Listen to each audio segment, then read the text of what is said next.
We're here today to test out the Blue Flame pitching machine.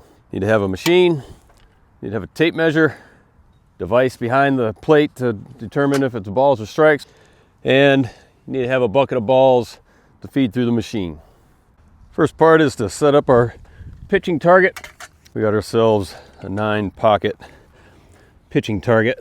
The next step is to take our tape measure, and we're going to measure 40 feet from the plate.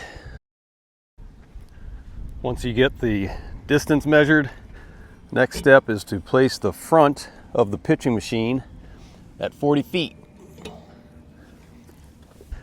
and push the teeth down into the ground is always helpful also. One problem a lot of people have is usually the mound is set at 46 feet. That's standard pitching distance for Little League. And what a lot of people will do is set the back of the machine, the tongue, at 46 feet. That would put the front at 43 feet.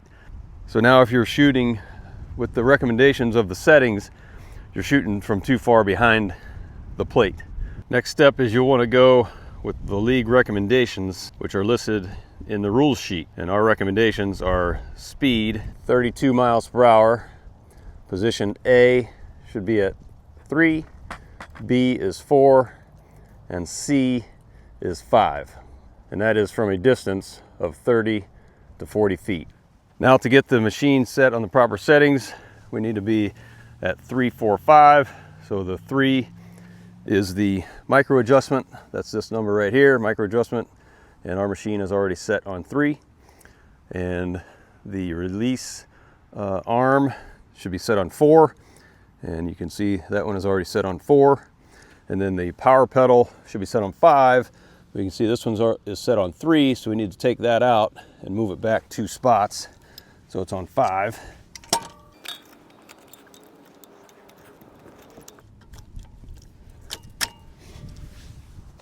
And there we go. We're set up 3, 4, 5, ready to start pitching. You should always throw the ball so it throws a 2-seam fastball. 2-seam fastball is this way. This is a 4-seam. We want to do 2 seams. And I usually start with the little lever thing there right in the center of the seams there as my starting point. The reason I put it in this way instead of this way, both are 2-seam pitches, but if I go this way, this allows me to rotate the ball towards me or away from me with the pin still hitting leather instead of putting it in this way and the pin resting on the lace, on the seams. Press down the power pedal, pull it back. Oh, look at that.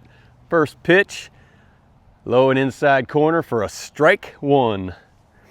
Another key in helping the batters key on or get their timing right is instead of just getting up here and pulling the arm back, give them an idea of when it's coming. So press on the lever, hold your hand up, and that kind of acts as here comes the pitch. So here comes the pitch, boom.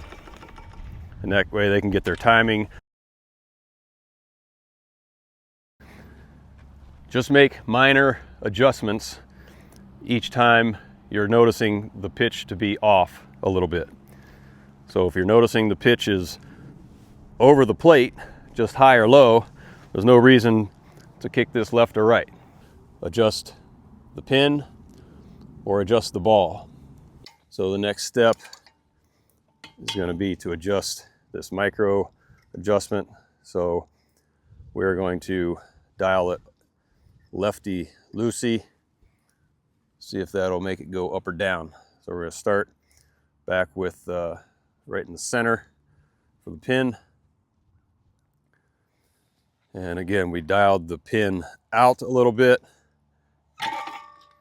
and that makes it keep going high. Let's pull it out further. That's a lot. We should see some sort of difference here. Super high.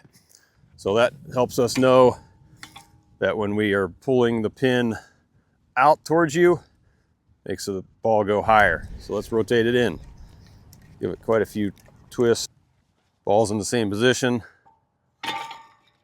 That's a lot lower. That's better. Try it again. Rotate more in. Boom. Right down the middle. Other adjustments we can make of rotating the ball forward and backwards. So that ball is dead center. I'm going to rotate the ball towards me right here. The ball moved on me. Here we go. So there you can see how high that went when I rotated the ball towards me. So instead of having it like this in the machine, I rotated it and it was like this. So the pin, instead of here, was more down here in this bigger part of the leather. So we're gonna try this again. So that one went high, so we're gonna draw it back, go straight center again on the 2 seams, and see if that brings it back down. Yep, right in the strike zone. Another one, so that was going this way. Now let's go, so we can get the ball to go down in the dirt. So we're gonna rotate that a lot up right there. See if this does anything. A lot lower on that one. All right, so again, some important things with the machine are getting it set up in the proper distance, 40 feet from home plate, getting these adjustments set at 3, 4, and 5, and then placing the ball in at a consistent, in a consistent manner each time you pitch the ball. I prefer and have found that a 2-seam pitch works the best. So when I put the ball in, there's a couple ways that you can look at it. You have these 2 seams here. You can put this pin right in the center of it as your starting point. And another way you can look at it is if you put that pin in there, this part is facing the pitcher. This part is facing you. So if I put that in there, this part is facing me.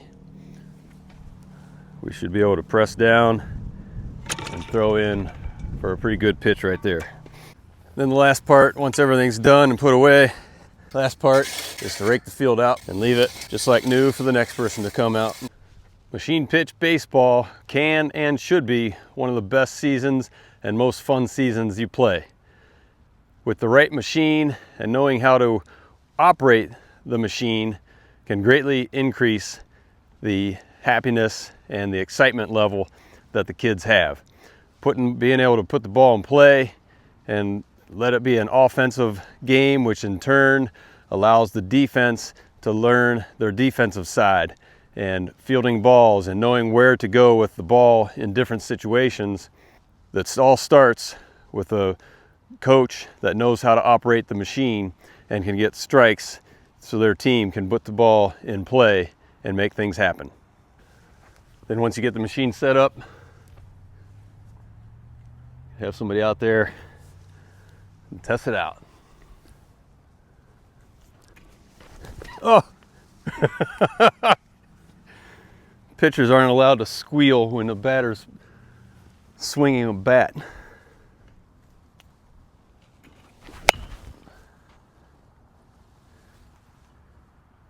Gone. Home run.